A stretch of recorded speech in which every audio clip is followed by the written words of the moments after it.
Todo individuo tiene derecho a la vida, a la libertad y a la seguridad de su persona, según la Declaración Universal de los Derechos Humanos en el artículo 3.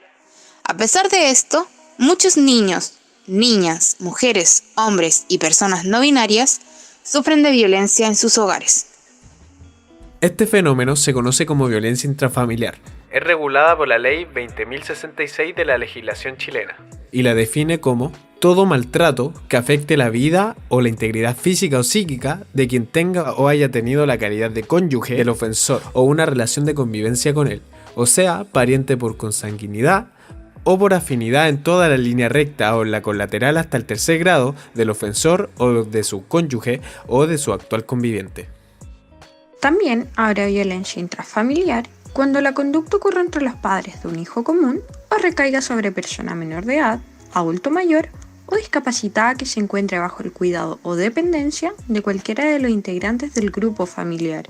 Los juzgados de familia se encargan de los actos de violencia intrafamiliar, que no constituyen delitos, mientras que los actos de violencia intrafamiliar, que sí constituyen delitos, serán de conocimiento de los tribunales de juicio oral en lo penal. El maltrato habitual y el ocasionar lesiones de carácter grave, esto es, lesiones que tardan más de 30 días en sanar, son tipificados delitos. La violencia intrafamiliar se puede distinguir en violencia psicológica, agresión verbal de cualquier tipo hacia el cónyuge o los hijos, y se presenta como descalificaciones, insultos, amenazas y menosprecio desde el agresor, y quien lo sufre suele estar deprimido y tiende a normalizar la situación.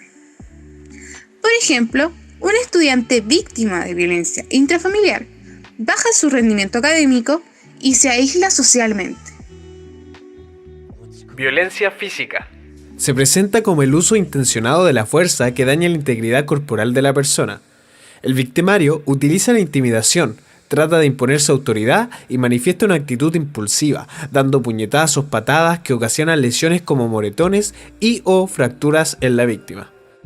Violencia económica. Es toda acción efectuada por un individuo que afecta a la supervivencia económica de otro, ya sea privándola de los recursos económicos necesarios para la manutención del hogar y la familia, o de bienes patrimoniales esenciales que satisfacen las necesidades.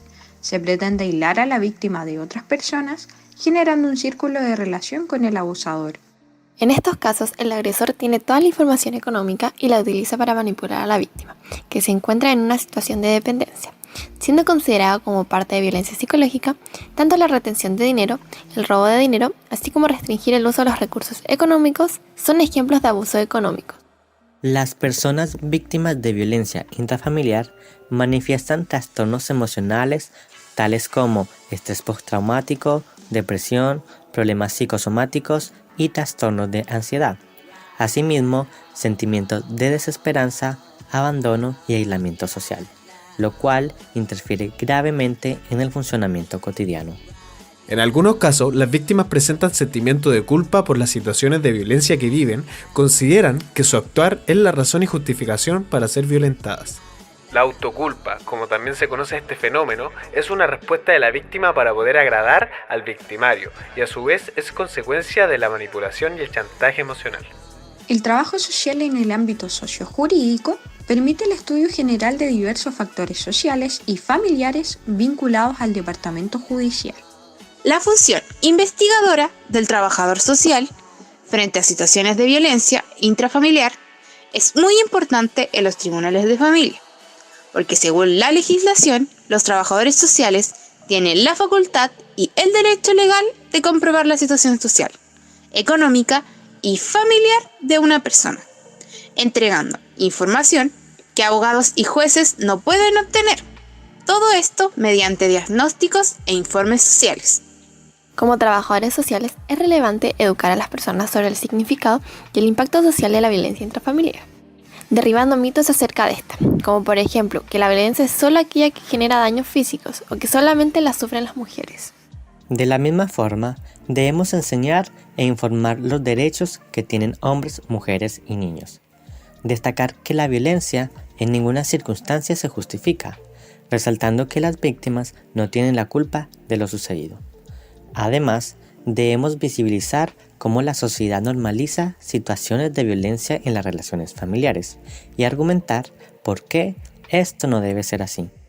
También, desde la perspectiva educadora, es importante guiar a las personas en los diversos trámites que deben realizar en los tribunales de familia, acompañándolos siempre de una forma integral. La función investigadora de coordinación de redes se realiza mediante el contacto con otras instituciones, con el fin de obtener mayores antecedentes respecto a un caso de violencia. Todo esto para poder complementar las investigaciones sociales.